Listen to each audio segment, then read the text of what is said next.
புதுச்சேரியில் தேசிய ஜனநாயக கூட்டணியில் பாஜக மற்றும் என்ஆர் காங்கிரஸ் கட்சியானது கூட்டணி அமைத்திருக்கிறது. தொகுதி பங்கீடும் முடிவடைந்திருக்கிறது. என்ஆர் காங்கிரசுக்கு 16 தொகுதிகளும் பாஜகவிற்கு 14 தொகுதியும் இந்த உடன்பாடானது எட்டப்பட்டிருக்கக்கூடிய நிலையில் யாராருக்கு எந்தெந்த தொகுதிகள் வேட்பாளரை நிறுத்துவது, யாராருக்கு எந்தெந்த வேட்பாளர்கள் அந்த பகுதியை ஒதுக்குவது குறித்து ஆலோசனையானது நேற்று நடைபெற்றது. அந்த பேச்சுவார்த்தையில் மத்திய பாஜகவுடைய தேர்தல் பொறுப்பாளராக இருக்கக்கூடிய மன்சுக் மாண்டவியா நேற்று மாலை புதுச்சேரிக்கு வந்தார். இரவு என்ஆர் காங்கிரஸ் அமைச்சர் மற்றும் சட்டமன்ற உறுப்பினர்களுடன் பேச்சுவார்த்தையானது நடைபெற்றது. அந்த பேச்சுவார்த்தைக்கு பிறகு முதலமைச்சர் ரங்கசாமி நேரடியாக மன்சுக் மாண்டவியாவிடம் பேச்சுவார்த்தை நடத்துவார் என எதிர்பார்க்கப்பட்ட நிலையில திடீரென அவர் வருவதை நிறுத்தியிருக்கிறார்.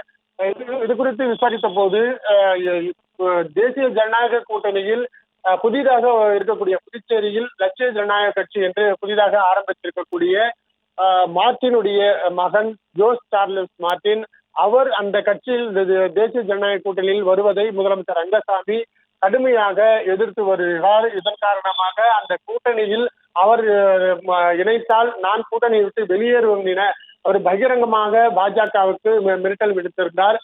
ஏற்கனவே கடந்த சில மாதங்களுக்கு முன்பாக அந்த பெஞ்சல் புயல் காரணமாக அப்பொழுது புதுச்சேரியில் இருக்கக்கூடிய அனைத்து பகுதிகளுக்கும் நலத்திட்ட உதவிகளும், பாதிக்கப்பட்ட மக்களுக்கு உடனடியாக நிவாரணமும், வீடு இருந்த மக்களுக்கு வீடு கட்டி கொடுப்பது உட்பட பல்வேறு நிகழ்ச்சிகளை ஜோஸ் சார்லஸ் மார்டின் நடத்தி வந்தார்.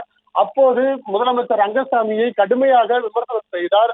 ஆளும் அரசு முழுமையாக செயலிழந்து விட்டதாகவும், மக்களுக்கு நலத்திட்ட உதவிகள் செய்யவில்லை என்றும், இளைஞர்களுக்கு வேலை வாய்ப்பு தரவில்லை என கடுமையான முதலமைச்சர் ரங்கசாமியை விமர்சனம் செய்தார். அது மட்டும் இல்லாமல் இவர் கிணத்து தவளையாக உள்ளார், நான் கடலில் நீந்துகிறேன் என கடுமையாக விமர்சனம் செய்தது முதலமைச்சர் ரங்கசாமிக்கு பெரும் கோபத்தை ஏற்படுத்தியிருந்தது. இது சம்பந்தமாக பாஜகவிடம் அவர் தெரிவித்திருந்த நிலையில எந்தவித நடவடிக்கையும் பாஜக எடுக்கவில்லை. அது மட்டும் இல்லாமல் கூட்டணியில் இருக்கக்கூடிய 3 சட்டமன்ற உறுப்பினர்கள் பாஜகவை சேர்ந்தவர்கள் ஆளும் அரசுக்கு எதிராக அவர் செயல்பட்டது. இப்படி பல கட்ட மோதல்கள் ஏற்கனவே இருந்தது.